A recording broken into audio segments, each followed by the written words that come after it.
I made this whiskey about a month ago. It was this video here, and it's definitely one of the recipes I'm more proud of making. Why? Let's taste it, see how it's doing after a month, and we can get into that. How's it going, chasers? I hope you're having a kick-ass week. I'm Jesse, this is Still It, and this is the Bourbon Safety Net recipe. I put the video out around about a month ago. If you don't know what the Safety Net series is, the whole concept is that I use the same technique and kind of structure of recipe and try to go after different whiskey types, different spirit types, and use that structure to make those kinds of spirits, like here, going after a bourbon. So the general idea is that I know all grain distilling can be kind of freaky and scary for people. The learning curve on this hobby is nuts. Just the distilling side is crazy. Just the fermenting side is crazy. And if you want to do the mashing side of stuff as well, it's pretty complex as well. Trust me, I remember what it was like when I was first getting started. So the Safety Net recipes, the whole point of them is to take the stress out of all of that in a way where it forces you to actually do the process, but you have the safety net of knowing that if you screw the mash up, if you screw the all grain stuff up, it's still going to turn out just fine. And at that point, you'll essentially be making UJSSM because we're adding sugar into it as well. There we have it. So the reason I'm proud of this recipe is that it's something that I've been working on for quite a while, and it is definitely shaping up to the actual result is shaping up with what I was hoping it was going to be. So this is exactly the same stuff. I just split it. I had a little bit extra after filling the barrel, so I put it into here. This one I'm planning on aging for quite a long time just to see what a recipe like this with quite a lot of sugar in it will do after a year, 2 years in a barrel. Will it mask the sugariness? Will it make a delicious whiskey? I'm not really sure. So we can taste this one now. That's kind of just for the sake of it, to be perfectly honest with you, because you know, a month in a barrel like this isn't going to do a whole lot. This one, however, has got a whole lot of wood per volume of whiskey. This is the one that I'm interested in at this point in time, and if you're wanting to rush this sort of recipe through in terms of aging, this is more what you can expect. So, this smells very similar to what I remember it being like off the still. But it has calmed down a little bit, and it has rounded out a little bit. It's super light, but there is some colour there. Sort of a light straw color, which will develop over time, I'm sure. Okay, so here's what it has. Here's what it has right now. It has an interesting corn flavor.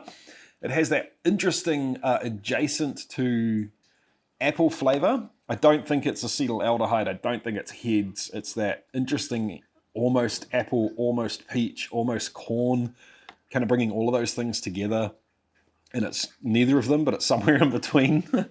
That flavor that pops up a lot in corn whiskies that I quite enjoy is in here already. So that's interesting and fun. It's also slightly caramelly already. And generally in a whiskey, I'd expect both of those flavors to be coming more from barrel contribution than from the spirit. Obviously, I don't think that's really happening at this point in time here. So I'm guessing that is because the specialty malts, the additional stuff we put in to this recipe, into the Safety Net recipe, to counteract the fact that we're using a bunch of sugar and we're, you know, messing with things.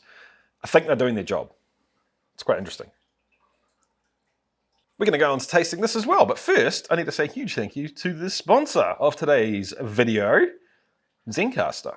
Zencastr is an awesome platform that lets you record remotely with a guest, and the best part about it is that the guest doesn't need to download any software, they don't need to create any accounts. They just click the link and you start recording. It's awesome. One of the best parts of it, and this is the reason I switched to Zencastr ages ago, is that it'll stream between you and your guest in the highest quality that allows you to talk easily without it, you know, glitching out, without pauses, without buffering, any of that sort of stuff. But it records locally on your computer and on the guest's computer. And when you're finished, you get those full resolution files to work with in terms of the actual editing for the podcast. But Zencastr have upped their game. They now allow you to edit directly in your browser, which is amazing, especially for someone that's getting into this new and doesn't want to, you know, pay for the Adobe suite. And they also let you host your podcast in the same platform. So you can do everything, start to finish, for a podcast with one login in your internet browser. It's pretty freaking sexy. So go to zencastr.com/pricing and use my code CHASETHECRAFT to get 30% off your first 3 months of Zencastr Professional. All right, let's get back and give this one a nudge, shall we? So straight away, the thing that I notice right up front is that there is heaps of vanilla. Heaps of vanilla. It's vanilla sweetness with a touch of oak. It's not getting into the darker, more acrid stuff at all. It's barely pushing.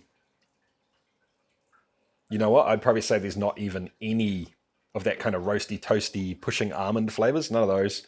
It's all oak and vanilla coming from the wood. I'm still getting the corn. I'm still getting that slightly kind of peachy, appley sort of thing going on. Yeah, interesting. Okay, so there's a slight kind of smoky, charry taste coming from the wood, I think.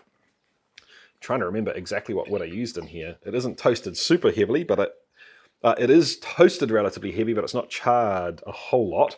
I didn't soak it or rinse it in water beforehand, though, so I wouldn't be surprised if some of those smoky characteristics, well, I mean, they're not coming from the spirit, right? There's none of it in here. I don't necessarily dislike that, though. It's kind of interesting. Here is the issue with this recipe, though.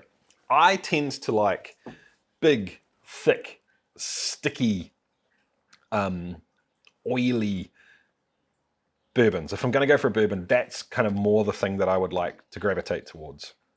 And the fact that we made this with only a third of the grain that you would normally make it with, and the rest of the grain was replaced with sugar, means that you're not going to get that.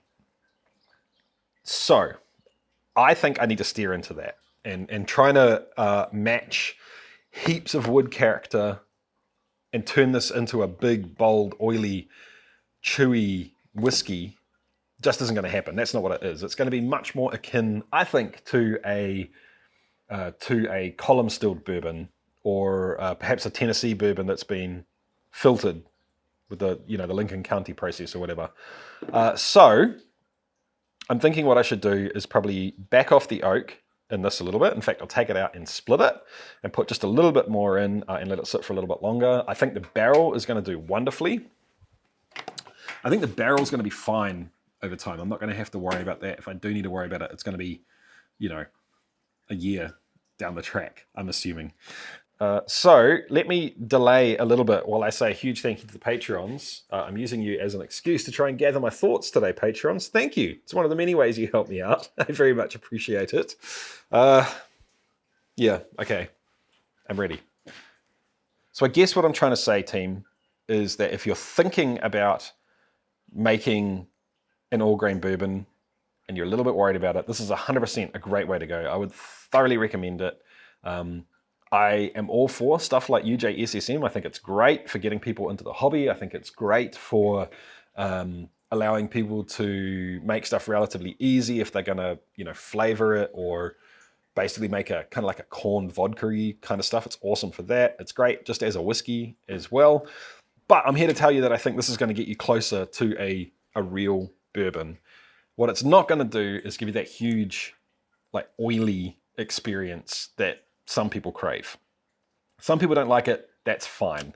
It feels like a gradient from, just straight sugar shine through to UJSSM, through to this, through to a column stilled whiskey, through to a double pot stilled but not distilling on the grain, through to double pot stilled and distilling on the grain. That's kind of a continuum that I see this fitting into.